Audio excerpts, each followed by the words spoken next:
Hi everyone, इससे पहले हम हर्यक वंश के बारे में बता रहे थे। हर्यक वंश में बिंबिसार को बता दिए थे। हर्यक वंश में 7 राजा थे, लेकिन प्रमुख राजा हम 4 को देखते थे।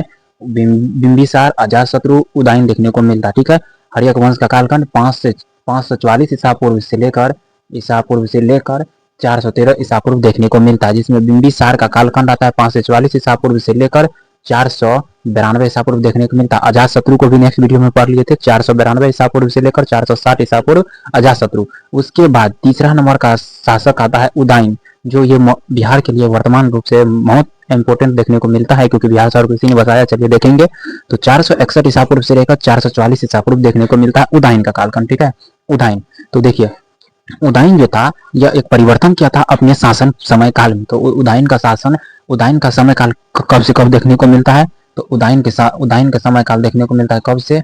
तो 461 ईसा पूर्व से लेकर 444 ईसा पूर्व देखने को मिलता है। ईसा पूर्व देखने को मिलता है। तो आप लोग को ये कालखंड अच्छे से याद रहना चाहिए। उदयन का कालखंड कितना? 461 ईसा पूर्व से लेकर 444 ईसा पूर्व उदयन का कालखंड समय काल। इस अंदर में ये अपना शासन प्रशासन मगध पे चलाए थे हर्यक वंश के अंतर्गत। ठीक है, उदयन ने जो परिवर्तन किया था वह परिवर्तन अभी बता देते हैं आप लोग को। तो उदयन ने गंगा तथा सोन नदी के संगम पर पाटलिपुत्र या कुसुमपुर नगर की स्थापना की थी। ठीक है, उदयन ने सबसे बड़ा परिवर्तन क्या किया था? तो उदयन ने गंगा तथा सोन नदी के संगम पर एक शहर को बसाया था, जिस शहर का नाम रखा पाटलिपुत्र या कुसुमपुर। तो संगम सबसे पहले किसे कहा जाता है? मान लेते हैं संगम किसे कहा जाता है, जिसमें एक संगम शब्द आया है। तो आप लोग को समझ में आए या नहीं आए तो चलिए बता देते हैं। संगम शब्द मान लेते हैं ये एक नदी आ रहा है। ठीक है, ये नदी इधर से बहकर इधर आ रही है, ये हो गया गंगा नदी। ठीक है, गंगा नदी हो गया। ठीक है, इधर से बह के आ रही है सोन नदी, इधर से बहकर आ रही है, ऐसे बहकर आ रही है सोन नदी। ठीक है, बहकर आके इसमें मिल गई, ये हो गई सोन नदी।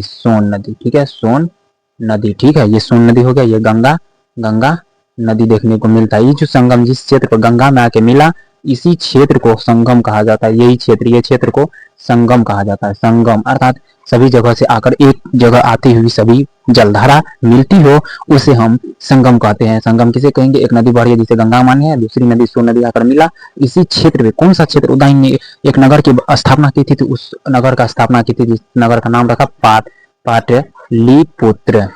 पाटलिपुत्र नाम रखा पाटलिपुत्र। ठीक है, तो उदयन ने गंगा तथा सोन नदी के संगम पर पाटलिपुत्र अर्थात कुसुमपुर नगर की स्थापना की थी और इसको अपना राजधानी बनाया।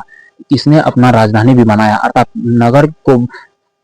नगर की स्थापना की ही साथ हर्यक वंश की राजधानी को भी परिवर्तन कर दिया। हर्यक वंश की राजधानी को पाटलिपुत्र को बना दिया गया और पाटलिपुत्र अर्थात कुसुमपुर नगर की स्थापना की गई थी। ठीक है, तो आप लोगों को ये डिटेल में समझाए हैं। तो चलिए फिर से दिखा देते हैं संगम किसे कहा जाता है। तो संगम देखिए, ये आ गया, इधर से आ रही है गंगा नदी, इधर से ये बह के आ रही है गंगा नदी, ये है गंगा।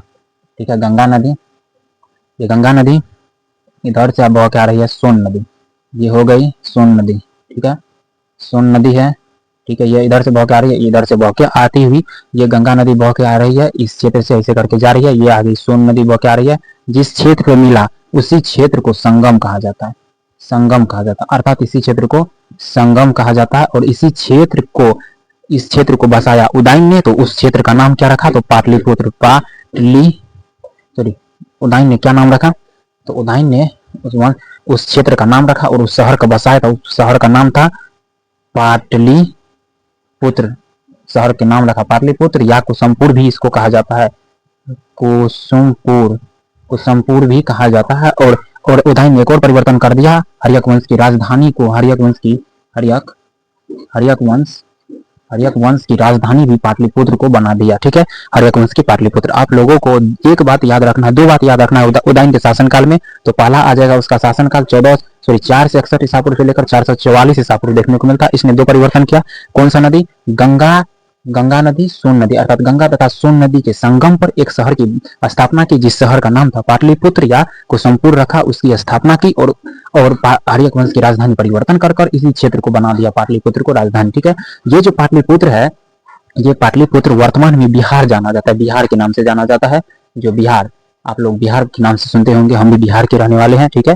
ये बिहार के देखने को मिलता है, पाटलिपुत्र बिहार से देखने को मिलता है। बिहार के नाम है, प्राचीन नाम है पाटलिपुत्र, देखने को मिलता है। अभी वर्तमान में बिहार में तो गंगा नदी बहती है, सोन नदी रहती है जिस क्षेत्र में, तो वही क्षेत्र को बसाया है, ठीक है। इसके बाद हम अगला शासक को पढ़ेंगे, नागदशक, जो कि नेक्स्ट वीडियो में पढ़ेंगे।